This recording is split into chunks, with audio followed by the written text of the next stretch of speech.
Hey guys, what's up? Welcome into my new video. In this video guys, I'm going to show you how to download voice from Google Translate.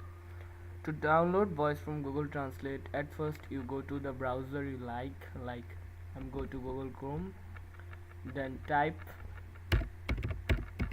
Google Translate and enter it, and you come in this page and go to the Google Translate website.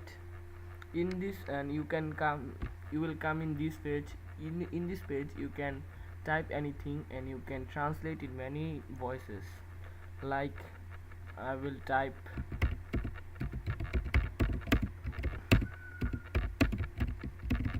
there is that subscribe to my channel, and you will that, and you can download this voice.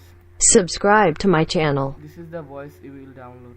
To download this voice, first left click in the mouse and inspect it, and you come in this page, go to networks and tap to this translate.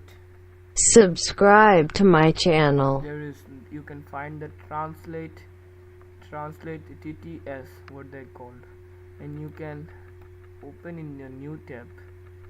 Subscribe to my channel. There is the voice you will download, and click into it, download that. After downloading, you can Subscribe to my channel. Subscribe to my channel. use this voice. Hope you guys enjoy this video. Like, share and subscribe to my channel for more interesting tech videos.